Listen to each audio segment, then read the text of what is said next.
Hello दोस्तों, नमस्कार। मैं डॉक्टर सुरेंद्र प्रसाद खंसली ज्योतिष। आज हम बात करेंगे वृश्चिक राशि की। वृश्चिक राशि की जो संचरण में जो ग्रह गोचर की स्थिति है वो इस तरह से है। शनि जो है चतुर्थ भाव में है और इस समय बृहस्पति की स्थिति बनी हुई है छठे भाव में, और राहु हैं आपके पंचम भाव में, और उसके बाद केतु होंगे 11वें स्थान में। तो ये संचरण की स्थिति है। और मैं बताऊंगा, सबसे पहले राहु के बारे में बताऊंगा कि आपका जो पूरे साल है वो पूरे साल में जो वृश्चिक राशि है उसका राहु के पंचम स्थान में होने से क्या उसका प्रभाव पड़ रहा है। तो पंचम स्थान में जो राहु होता है वो अच्छे रिजल्ट नहीं देता, और उससे जो है मैं ये बताऊंगा कि सबसे पहले तो पंचम स्थान हमारा होता है, हम कहेंगे कि एक हायर स्टडीज़ का होता है, पढ़ने वाले बच्चों के लिए होता है। दूसरा हमारा संतान की फैमिली के लिए होता है। तीसरा हमारा वैवाहिक जीवन के लिए होता है, और चौथा हमारा जो लव रिलेशन है उसको भी हम पंचम स्थान से देखते हैं। तो इसमें जो प्रभाव पड़ेगा राहु का वो ये है कि जो पढ़ने वाले बच्चे हैं उनको बहुत मेहनत करनी पड़ेगी, और जो भी पंचम स्थान से रिलेटेड जो भी कार्य हैं उनमें उनमें काफ़ी जो है दिक्कतें आएंगी। तो राहु की शांति के उपाय के लिए राहु की शांति के लिए उपाय के लिए ज़रूर कार्य करने चाहिए वृश्चिक राशि वालों के लिए, क्योंकि जो राहु की जो दृष्टि होगी वो आपकी दृष्टि होगी पंचम स्थान में भी होगी। उसके बाद राहु की जो दृष्टि होगी वो लाभ स्थान में भी होगी, और उसके बाद आपके लग्न पे भी दृष्टि है। इसीलिए मैं ये कहूँगा कि राहु से संबंधित एक तो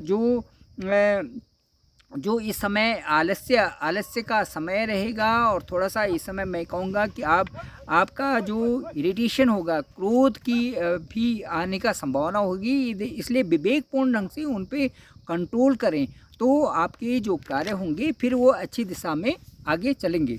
तो राहु का पंचम स्थिति में होना थोड़ा सा आदमी को अपने जो डायरेक्शन है उससे थोड़ा हट करके बीच में ऐसी बाधाएं आ जाती हैं जिनसे कि वो चीज़ जल्दी से प्राप्त नहीं हो पाती, उसके लिए बहुत मेहनत करनी पड़ती है। दोस्तों, अब मैं कहूँगा कि वृश्चिक राशि का जो शनि है, शनि का जो गोचर हो रहा है वो चतुर्थ भाव में है, और चतुर्थ भाव का शनि भी ठीक नहीं होता। चतुर्थ भाव हमारा सुख स्थान होता है। चतुर्थ भाव से हम वो चीज़ें देखते हैं जिनका कि जातक के जीवन में एक सुख की प्राप्ति होती है, चाहे वो मदर का प्लेस हो, चाहे माँ से संबंधित हो, चाहे अपने परिवार से संबंधित हो, चाहे अपने और चीज़ें जो हम जीवन में जिनको प्राप्त करना चाहते हैं, इसलिए वो सुख स्थान बन जाता है।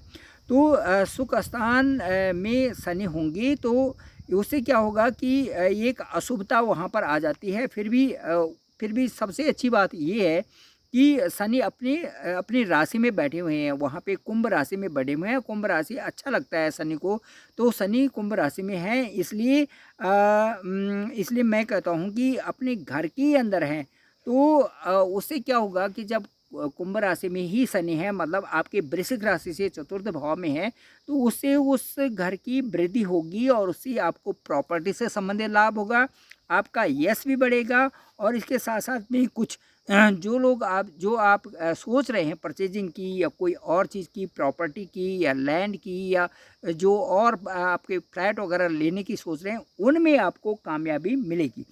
शनि की दृष्टि जो है वहाँ से छठे हाउस में है। तो छठे हाउस में जैसे रोग का होता है, ऋण का होता है, लोन का होता है, इस तरह से होता है। इन चीज़ों पर आप इन चीज़ों से मुक्त होंगे, और संघर्षरत होकर के इन चीज़ों पर आपकी विजय प्राप्त होगी। यदि कोई डिस्प्यूट चल रहा है तो उसमें भी आपको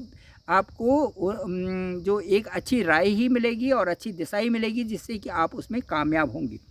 इसके अलावा मैं बताना चाहूँगा कि जो आपका कार्य क्षेत्र है वहाँ पर थोड़ी सी परेशानी तो आ सकती है, और थोड़ा सा जो आपका मानसिक तनाव है वो उस पर हो सकता है, लेकिन उस पर आप कंट्रोल्ड करें, क्योंकि जो शनि का चौथे भाव से है वो इन चीज़ों को दिखाता है। थोड़ा सा आलस्य होना, थोड़ी सी रुकावट आना, और मानसिक तनाव थोड़ा सा उसमें हो जाना, तो ये चीज़ें आती है, इनका आप ध्यान रखें।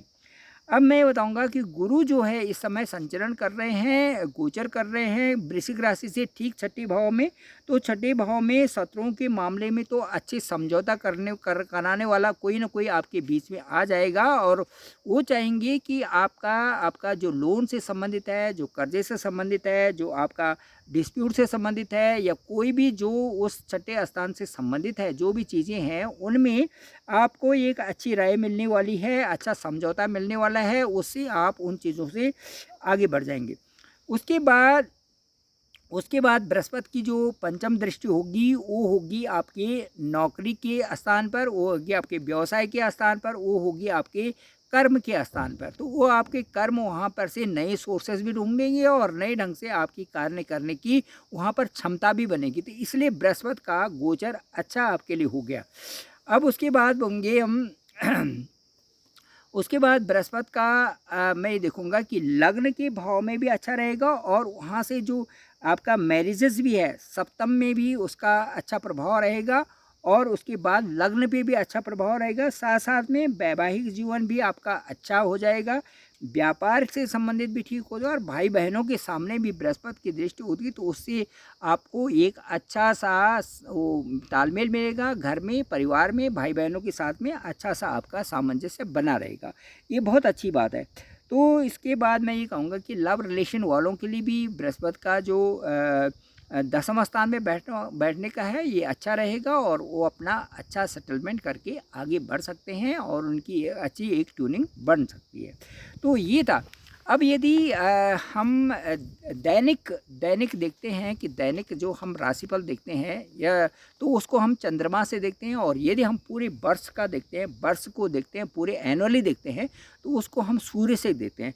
तो सूर्य की स्थिति जहाँ जहाँ पर होगी उसके अनुसार बताते हैं कि ये जो महीने हैं आपके लिए ठीक हैं, ये आपके लिए थोड़ा सा जो है अस्वस्थता के हैं, ये थोड़े जो ये समय है इसमें आपको मेहनत करनी है, ये समय से आपको आलस नहीं करना है। तो ये जो पूरा वर्ष का वर्ष फल देखते हैं हम, वो सूर्य की स्थिति के अनुसार, सूर्य जो जिन जिन स्थानों में गोचर कर रहा है उसी के अनुसार हम बताते हैं। अब यदि वृश्चिक राशि का हम महीने का फल बताएं, तो हम ये बताएंगे कि जो जनवरी से और फरवरी तक का महीना है, इसमें आपका जो सूर्य का गोचर है वो थर्ड हाउस में रहेगा, तो पराक्रम आपका बहुत अच्छा बना रहेगा।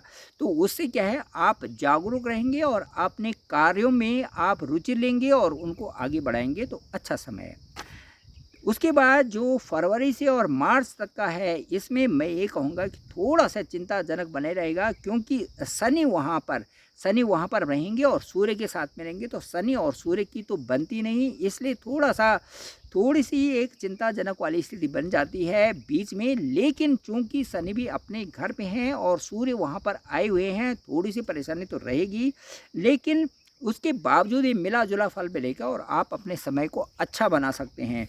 अब मैं मार्च से और अप्रैल में जाऊंगा, तो मार्च से और अप्रैल की स्थिति बहुत अच्छी रहेगी, क्योंकि पंचम स्थान में गोचर करेंगे, तो वैवाहिक स्थिति भी अच्छी रहेगी, लव रिलेशन वालों के लिए भी अच्छी रहेगी, और पढ़ाई लिखाई वालों के बच्चों के लिए बहुत अच्छा रहेगा। और मैं ये कह सकता हूँ कि संतान संबंधी भी जो प्लानिंग कर रहे हैं उनके लिए भी अच्छा समय है। उसके बाद हम जाएंगे कि जो अप्रैल से और मई का जो समय है वो छठे भाव में गोचर करेंगे सूर्य, तो बहुत अच्छा है। आप उसी शत्रुओं से विजय प्राप्त करेंगे, आप ऋण से मुक्त होंगे और कई सारी चीज़ें अच्छी होंगी। छठी हाउस में जब सूर्य होता है तो उससे हमें उन चीज़ों के ऊपर जो वो हमारी एक अच्छी पॉजिटिविटी बना देते हैं, जो कि छठे, जैसे रोग हैं तो रोग, जैसे कोई अस्वस्थता है तो अस्वस्थता से स्वस्थ कर देंगे, जैसे कोई ऋण है तो ऋण का कोई ना कोई ऐसा सोर्स निकाल देंगे कि ऋण की पूर्ति हो। जैसे इस प्रकार से कोई डिस्प्यूट्स हो रखा है तो कोई सात्विकता से एक राय वहाँ पर बना देंगे, जिससे कि वो हमारा अच्छा समय चले। तो ये है। अब मैं बताऊंगा कि मई और जून का जो आपका जो समय होगा, मई जून में आपके सप्तम भाव में गोचर करेंगे, तो उससे क्या होता है कि एक सम विषम परिस्थितियाँ बनी रहेंगी, क्योंकि सूर्य वहाँ पर जाएगा और वृश्चिक राशि के में गोचर करेगा। तो उसके साथ साथ में क्योंकि सामने जो है लगन भाव में भी आपका वृश्चिक है, तो 8 अंक है, उसका स्वामी मंगल है। तो इस तरह से सम और विषम परिस्थितियाँ इस तरह से बनी रहेंगी, जो कि आपके लिए फेवर करेंगी यदि आप पॉजिटिविटी से आगे बढ़ते हो। उसके बाद जो जुलाई और अगस्त का महीना है, इसमें थोड़ा-सा स्वास्थ्य का ध्यान रखें और सूर्य से संबंधित जो भी है, जैसे जाप हैं या सूर्य से संबंधित जो दान है, गेहूँ का, गुड़ का, गाय को मीठी रोटी खिलाना, ये सारी चीज़ें अच्छी हैं और ये आप कर सकते हैं। उसके बाद सितंबर से अक्टूबर का महीना आपके लिए बहुत अच्छा है, भाग्य की उदय होगी, भाग्य से संबंधित कई सारी चीज़ें आपके सामने आएँगी, पिता से भी आपके अच्छे संबंध रहेंगे, पिता से भी आपका लाभ होगा, इस तरह से स्थितियाँ बन रही हैं। उसके बाद अक्टूबर से नवंबर में थोड़ा-सा इन्वेस्टमेंट के लिए थोड़ा-सा सतर्क रहें, कोई ऐसा पैसा कहीं ना लगाएँ जिनसे कि वो जल्दी से आपके पास वापस ना आए, इस तरह से ना करें। तो थोड़ा-सा सोच समझ करके अक्टूबर से नवंबर के महीने में और नवंबर से दिसंबर का महीना आपके लिए जो 17 नवंबर से और जो दिसंबर का महीना अच्छा है। उसके बाद नेक्स्ट जो जनवरी तक 14 जनवरी तक भी आपके लिए बहुत सुंदर रहेगा, धन में वृद्धि होगी और आपका परिवार और आप और एक अच्छी दिशा में आगे बढ़ोगे। Thank you very much. मैं डॉक्टर सुरेंद्र प्रसाद खंसली, डिस्क्रिप्शन पे मेरा नंबर है 9868280191। आप ज़रूर मुझे कॉल करें, मैं आपका कॉल पिक करूंगा और आपकी कुंडली एनालिसिस के लिए मुझे ज़रूर मेरे व्हाट्सएप पे भेजें ताकि मैं उसको देख करके आपके बारे में बता सकूं। Thank you very much.